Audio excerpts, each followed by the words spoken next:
इस वक्त थोड़ी सी गैरत खुदा के वास्ते दिखाओ कि पाकिस्तान एयरफोर्स और टर्क एयरफोर्स मिलकर बॉम्बिंग करके आए इसराइल के ऊपर, एक देखे फिर क्या होता है।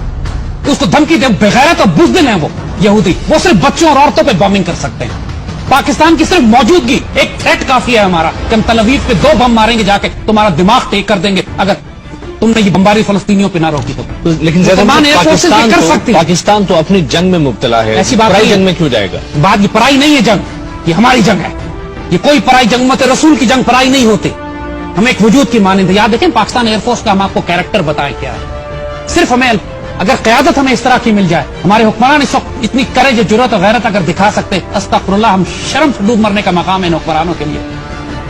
एक मरतबा इसराइल का थ्रेट आया कि इसराइल पाकिस्तान के कहूटा प्लांट पे हमला करने के लिए आ रहा है। पूरी पाकिस्तान एयरफोर्स को अलर्ट किया गया और उस वक्त कंटेंजेंसी प्लानिंग की गई, बनाया गया कि अगर इसराइल ने कहूटा पे हमला किया तो हमारा रिस्पॉन्स क्या होगा। उस वक्त ये डिसाइड किया गया कि हम भी जाके डिमोना के एटमी प्लांट पर हमला करेंगे। इसराइल के डेजर्ट में उनका एक एटमी प्लांट है, उनका कहूटा जो है उनका डिमोना का प्लांट कहलाता है।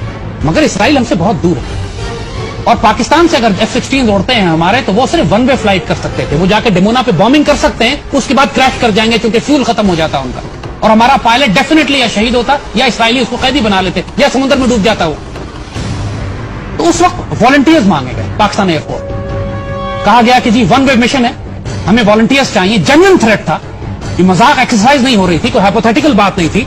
हमारी एयरफोर्स रेड अलर्ट के ऊपर थी। खतरा था, हमें 84 की बात है, खतरा था इस बात के ऊपर कि इसराइली हमला करने के लिए आ रहे हैं। और यकीन करेंगे कि हमारे पास उस वक्त सिर्फ 40 F-16 थे और 40 के 40 पायलट्स ने हाथ उठा दिए कि हम 1 वे मिशन पर जाएंगे। ये हमारे फाइटर पायलट्स का जज्बा है और इन फाइटर पायलट से इसराइलियों की जान निकलती है। दैट इज वाई दुनिया की वाहिद एयरफोर्स जिसने इसराइलियों को मार के गिराया हुआ है। फलस्तीन में जिस तरह ये कत्लेआम कर रहे हैं और मुसलमान दुनिया खामोश है, हमें सबसे ज्यादा शिकायत पाकिस्तान एयरफोर्स से और टर्किश एयरफोर्स। हम टर्की में बेस बना सकते हैं, थ्रेट कर सकते हैं, मौजूद है पायलट्स हमारे अभी भी वहां पर।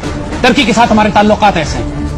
अगर पाकिस्तान में हुकूमत है, उसमें जरा भी गैरत है तो तुर्क वज़ीर-ए-आज़म से बात करें। अगर मावी मरवरा के ऊपर, उस किश्ती के ऊपर इसराइली हमले की वजह से तुर्की और इसराइल आमने सामने आ सकते हैं, इस कत्लेआम को रोकने के लिए भी हम उस यहूदी को हमें सब पाकिस्तान और तुर्की की फजाइया इंडिपेंडेंटली तो ये मिशन कंडक्ट नहीं कर सकते। क्यों नहीं कर सकते? आपकी शिकायत तो फिर OIC से भी होनी चाहिए। ऐसी बात नहीं है, OIC तो है ही नहीं, कोई वजूद ही नहीं रखती। हम कर सकते हैं ना। मावी मरवरा के ऊपर जब थ्रेट हुआ था तो हमने OIC से तो नहीं पूछा था।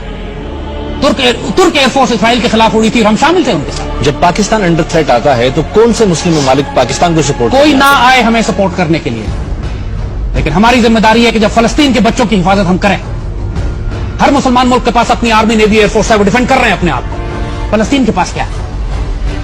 एक लम्हे के लिए सोचें कि अगर आपके बच्चे औरतें वहां पे होती, कम से कम पाकिस्तान की फौज की तरफ से, कम से कम पाकिस्तान की हुकूमत की तरफ से ये थ्रेट तो जाना चाहिए उन बेगैरत इसराइल। देखिए, उन्होंने आपको माफ तो करना नहीं है। आप उनको थ्रेट दे या ना दे, वो तो आपके दुश्मन हैं ही। उन्होंने आपको जब मौका मिलेगा हमला करना ही है, मारना ही है। वो इंडिया के साथ मिलकर भी आएंगे आपके ऊपर। तो जो खुला दुश्मन है इतना दूर बैठा